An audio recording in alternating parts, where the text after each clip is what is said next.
కాంగ్రెస్ పై మాజీ మంత్రి ఎమ్మెల్యే హరీష్ రావు నిప్పులు చెరిగారు.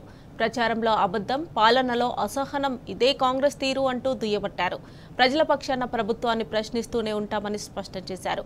కాంగ్రెస్ మెడలు వంచాలంటే పార్లమెంటు ఎన్నికల్లో బీఆర్ఎస్ గెలవాలన్నారు. కాంగ్రెస్ బీజేపీ కుమ్మక్కు రాజకీయాలను ఎండగడతామని క్యాడర్కు పిలుపునిచ్చారు.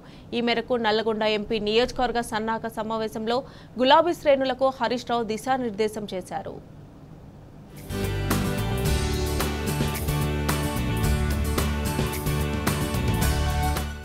పార్లమెంటు ఎన్నికల్లో సత్తాచారడమే లక్ష్యంగా ఎంపీ స్థానాల వారీగా సన్నాహక సమావేశాలను బీఆర్ఎస్ నిర్వహించింది. బీఆర్ఎస్ వర్కింగ్ ప్రెసిడెంట్ కేటీఆర్, మాజీ మంత్రి ఎమ్మెల్యే హరీష్ రావు ఆధ్వర్యంలో మొత్తం 16 సమావేశాలను నిర్వహించారు.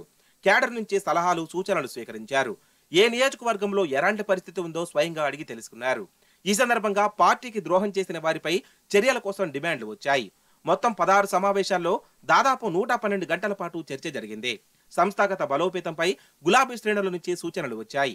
అన్ని సూచనలు సావధానంగా విన్న కేటీఆర్, హరీష్ రావు పార్టీ క్యాడర్ కు దిశానిర్దేశం చేశారు.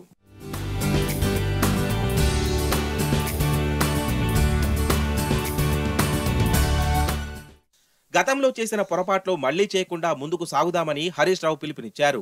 కష్టపడ్డ వారికే పార్టీలో గుర్తింపు ఇస్తామన్న ఆయన ఉద్యమకారులకు పార్టీలో సముచిత స్థానం ఇస్తామని భరోసా ఇచ్చారు. త్వరలోనే కమిటీలు వేసుకుని అసెంబ్లీ నియోజకవర్గాలలో సమావేశాలు నిర్వహిస్తామన్నారు. ఎన్నికల్లో గోబెల్స్ ను మించి కాంగ్రెస్ నేతలు దుష్ప్రచారం చేశారని మండిపడ్డారు. ప్రచారంలో అబద్ధం, పాలనలో అసహనం ఇదే కాంగ్రెస్ తీరని ఆయన దుయ్యబట్టారు. కాంగ్రెస్ ఎండ్రికాయల పార్టీ అని ఒకరి కాలు ఇంకొకరు పట్టి లాగుతుంటారని చురకలంటించారు. ప్రజల పక్షాన ప్రభుత్వాన్ని ప్రశ్నిస్తూనే ఉంటామని హరీష్ రావు స్పష్టం చేశారు.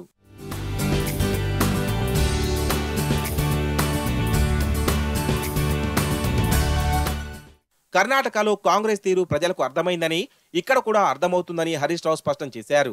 కేసీఆర్ మాటిస్తే తప్పలేదని గుర్తు చేశారు. కాంగ్రెస్ ది ఇచ్చే గుణం కాదని, ఎగవేసే గుణమని తేల్చి చెప్పారు. 6 గ్యారంటీలోని 13 హామీలను కాంగ్రెస్ మరో 20 రోజుల్లో నెరవేర్చాలని డిమాండ్ చేశారు. 20 రోజుల్లో నెరవేర్చకపోతే పార్లమెంటు ఎన్నికల కోడ్ వచ్చేస్తోందన్నారు. బీఆర్ఎస్ ను ముక్కలు చేస్తామని కోమటిరెడ్డి అనడం సరికాదన్నారు. కృష్ణా రివర్ బోర్డులో చేరేందుకు 2 నెలల్లోనే ఈ ప్రభుత్వం సంతకం పెట్టిందని మండిపడ్డారు.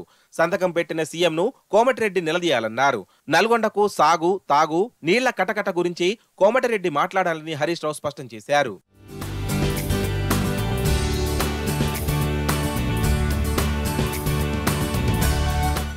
రైతు బంధు గురించి మాట్లాడితే ఓ మహిళా మంత్రి అసహనంగా మాట్లాడుతున్నారని హరీష్ రావు మండిపడ్డారు. కేసీఆర్ హయాంలో ఎస్ఆర్ఎస్పీ చివరి ఆయకట్టు దాకా నీళ్లిచ్చామని గుర్తు చేశారు.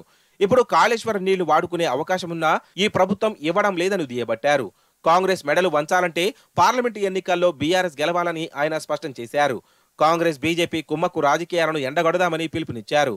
పార్టీ నేతలు అభిప్రాయ భేదాలను పక్కనబెట్టి ఒక టీంలా పనిచేయాలని సూచించారు. ఎవరి పొరపాట్లు ఉన్నా సవరించుకోవాల్సిందేనన్న హరీష్ రావు తల్లి లాంటి పార్టీని కాపాడుకుందామని తేల్చి చెప్పారు.